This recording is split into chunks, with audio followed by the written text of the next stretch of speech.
今日は鶏スペアリブを使った簡単チキンカレーを作ります。使う材料はこれだけ。レシピナンバー114でご紹介した30分で作れるポークキーマカレーと同じくブレンダーを使った時短レシピです。まずはじめにブレンダーに小さめの玉ねぎ1/2個、ニンニク3個、ニンニクと同量の生姜、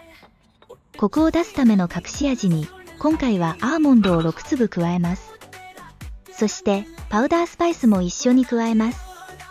加えるパウダースパイスはターメリックパウダー小さじ1/4、コリアンダーパウダー小さじ2、レッドチリパウダー小さじ1、ガラムマサラ小さじ1です。次にトマト缶大さじ2から3を加え、最後に塩小さじ1を加えます。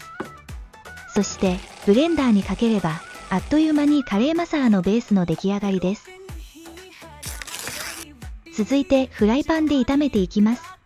油大さじ2をフライパンに入れたらよく温めます。今回は爽やかでシンプルなチキンカレーに仕上げたいので、グリーンカルダモン2つを加え、クミンシードは小さじ1とシンプルなスパイスの配合です。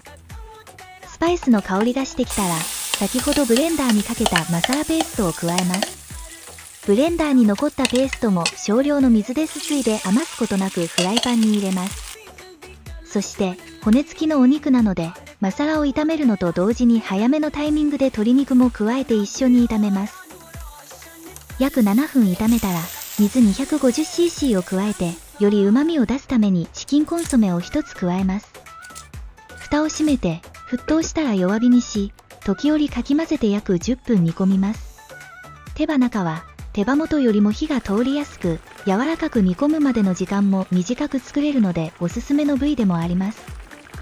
そうしたら、鶏スペアリブを使った時短チキンカレーの出来上がりです。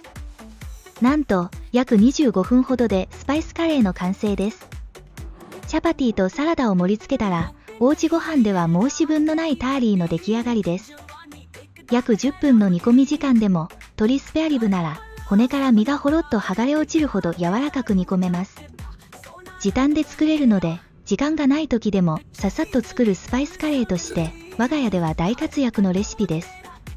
加えるホールスパイスを変えても絶妙に風味が変わるので、いろいろと自分のお好みのスパイスも足してみてくださいね。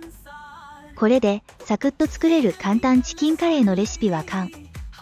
最後までご視聴くださりありがとうございました。よかったら皆様もお試しくださいね。では、また次回の動画でお会いしましょう。